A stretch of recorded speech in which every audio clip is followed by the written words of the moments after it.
విషపు కన్నిని మొగలు తీసుకుంటారా? కానీ ఎంత అందగానే ఒక అమ్మాయి ఇష్టపడింది. ఇష్టమన్నా ప్రేమన్నా లవ్ నాకు తెలియదు. ఆ అమ్మాయి నన్ను ఇష్టపడి ఎంత అందగానే ఇష్టపడి నాకు చెప్పకుండా వెళ్ళి మా నాన్న ఆంబో తెంగని చెప్పుకుంది. నీ కొడుకు మీసాల గొప్పని తప్ప ఎవరిని తీసుకున్నాను. ఆ అమ్మాయిని తీసుకొచ్చి మా నాన్న నాకు చూపించాడు. ఆ అమ్మాయి నాతో మాట్లాడుతుంది. మంకడ వాటిని జలతం కొరే, నువ్వు నాకు నచ్చావు, పెళ్లి చేసుకోమని ప్రార్థన చేశాను. ప్రభు మాట్లాడుతున్నాడు, నీ మోకానికి పెళ్ళి అయిందా, నీ కొరకు తెచ్చాను, పెళ్లి చేసుకున్నాను. పెళ్లి చేసుకున్నాను. చక్కని భార్యని దేవుడు ఇచ్చాడు నాకు. దేవుని ఇష్టం. ఎంత చక్కని భార్య అంటే పెళ్ళైన కాడి నుంచి ఈ రోజు వరకు నన్ను ఒక్కసారి కూడా కొట్టలేదు. ఎక్కడికి వెళ్తున్నావురా, ఏ ఊర్లో ఉన్నావు, నువ్వు ఎక్కడున్నావు, వీడియో చూపించు. ఎప్పుడు అలా మంచి భార్య. నిజంగా చెప్తాను, నా భార్య చాలా మంచిది. నా భార్య అసలు పేరు నా అసలు పేరు మేసాగొరప్ప. నా భార్య అసలు పేరు ఇప్పుడు చెప్పండి, అప్పుడు చెప్తాను. అంత అర్జెంట్ మీకు ఆగలేదా? ఒక నెల అలా చెప్తాను.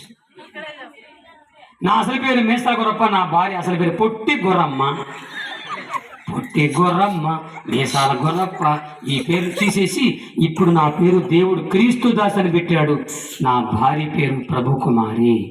మమ్మల్ని దేవుడు ప్రేమించి ముగ్గురు పిల్లలు ఇచ్చాడు. ఎక్కడో అడవులో కొండల్లో పుట్టిన దిక్కుమాలిన దౌర్భాగ్యమని స్థితిలో నుంచి ఏసై నన్ను స్వస్థపరిచి ఆరోగ్యం ఇచ్చి భార్యనిచ్చి ముగ్గురు పిల్లలు ఇచ్చాడు. దేవుని ఇద్దరు కూతురు బాబు చనిపోయాడు. దానికి కారణం అదొక సాక్ష్యం, తర్వాత చెప్తాను వచ్చినప్పుడు.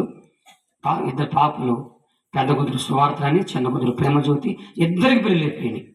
పెద్ద కూతురు సువార్త అని, అల్లుడి పేరు సువార్తరాజు. వాళ్ళకి ఇద్దరు పిల్లలు, సువార్త తేజ, సువార్త శారం. నా పెద్ద కూతురు పెద్ద అల్లుడు పాస్టమ్మ. 3 సంఘాలమ్మ. చిన్న కూతురు ప్రేమజ్యోతి, డెంటల్ డాక్టరమ్మ. పుల్లు ఎత్తు పొల్లు వంకర పుల్పి కథ ఉంటుంది. ఆమె పెళ్ళి అయిపోయింది. చిన్న కూతురు కూడా. చిన్నలుడి పేరు సంతోషం, చిన్న కూతురు ప్రేమజ్యోతి. వాళ్ళిద్దరికి 2 కూతురు స్వీటీ పోటీలు. దేవుని స్తోత్రం. 3 మనవరాలు, మనవణ్ణి, 2 అల్లుళ్ళు, 2 కూతుర్లు. మీ ప్రార్థన ప్రభు కృపల క్షేమంగా ఉన్నారు. దేవుని స్తోత్రం. కాలగమనములు తెలుగు 2 రాష్ట్రాల్లో 30 ఇలాంటి మందిరాలు, 30 మందిరాలు, 30 స్థలాలు కట్టుకున్నాను. మందిరం కట్టుకున్నాను. అటు సంఘ పరిచర్య, ఇటు అనాథులు 250 మంది అనాథ పిల్లలు, వాళ్ళ పరిచర్య.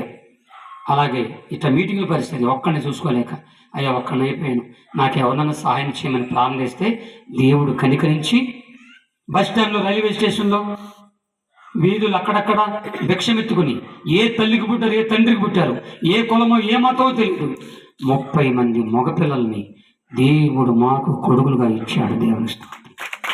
ఒక్క కొడుకుని చనిపోయినందుకు 30 మంది కొడుకులు వేసి నాకు ఇచ్చాడు ఆత్మీయ. ఈ పిల్లలు నన్ను, నా భార్య, అమ్మ, నన్ను పిలుస్తారు. ఇలాగ మీటింగ్కి వచ్చినప్పుడు నన్ను ప్రేమించి దైవజనులు ఇచ్చే కానుకలు, మీలాంటి దేవుని బిడ్డలు ఇచ్చే మీకు ఇచ్చాక పాటల షీటు, దాంట్లో వెనక ఆ వివరాలు మొత్తం మీకు ఉంటాయి. దాంట్లో ఫోన్పే నెంబర్ ఉంటుంది. ఎవరైనా ప్రేమ దయదలిచిస్తే అలాంటి పిల్లలే పెంచుకోవడం. అలాని పెంచి వాళ్ళని కొద్దిగా బైబిల్ పంపించాను. బైబిల్ రంగు అయిపోయారు. పాస్టర్లే వచ్చారు. 30 మంది కొడుకులకి ఎవరు చర్చి వాళ్ళకి అప్పచెప్పేశాను కొట్టుకోకుండా. దేవుని స్తోత్రం. 30 మంది కొడుకులకి పెళ్లి చేశాను. ఇప్పుడు నాకు 30 మంది కోడళ్ళు వచ్చారు. 30 మంది కొడుకులకి 2 పిల్లలు పుట్టారు. ఇప్పుడు నాకు 60 మంది మనవరాలు. ఏ చర్చికి వెళ్ళినా మామయ్య అని పిలుస్తారు. తర్వాత చిన్నపిల్లలు తాత అని పిలుస్తారు. మీరందరూ గట్టిగా నన్ను తాత అనండి. ఆ ముసలమ్మ కూడా తాత. నేను ఎంత గొప్ప. మనం చదువుకున్న ఫస్ట్ వాక్యం తెలుసా? యెహోవా నమ్ముకున్నవాడు చెప్పండి, యెహోవా నమ్ముకున్నవాడు. నేను దేవుని నమ్ముకొని బాగుపడాలని చెడిపోయాను. అది అయిపోయింది. చెప్పండి, చెప్పండి.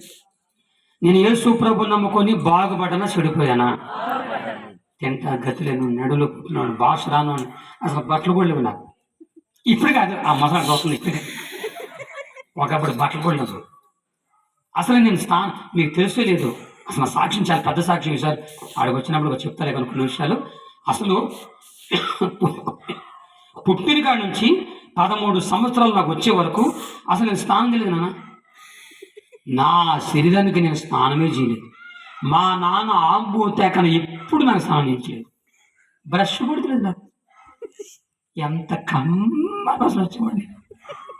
నన్ను కుట్టిన పందులు, కుక్కలు వచ్చి, పురుగులు వచ్చి అంత. అసలు ఇద్దరికి వెళ్ళినప్పుడు, మా ఆడవాళ్ళు కాపాడదు, ఇద్దరు వెళ్ళినప్పుడు నేను వెళ్ళి పరిగెత్తుకెళ్ళి నా గోరుతో గెల్లక ముందే లాభా దేబా దేబా లాభా వాతి గురు హా అనేవాడిని. హా అనగానే నా నోట్లో వాసన, నా వాసన 4 ముక్కలకి వెళ్ళి గిరగిర దగ్గర తెచ్చేది, కింద పడింది. ఆనాడు దుర్వాసనోడిని యేసే నాలోకి వచ్చాడు, పరిమళ వాసనగా మార్చి వేశాడు. యేసును కలిగిన జీవితాలు పరిమళ వాసన, యేసు లేని జీవితాలు పందుకొక వాసన. ఈ రాత్రి ఈ సువార్త క్రీస్తు ఏనా కృపా సువార్త, ఈ సువార్తలు చెప్తున్నా, నన్ను రక్షించిన దేవుడు మిమ్మల్ని రక్షించును గాక, మీ కుటుంబాలు రక్షించును గాక. ఏదో నామకార్థంగా తాతల ముత్తాతలు అందరం క్రైస్తవులు కాదు, అది పక్కన ఉంచండి. ఎవరైనా సరే నూతన జన్మం పొందితేనే, దేవునికి స్తోత్రం, యేసునామములో మీకు అందరు రక్షణ వచ్చును గాక. నన్ను మార్చిన దేవుడు మిమ్మల్ని మార్చును గాక. నా జీవితాన్ని ఆదరించిన దేవుడు మీ జీవితాలు ఆదరించబడును గాక. అందరు లేచి నిలబడండి. ఈసారి వచ్చినప్పుడు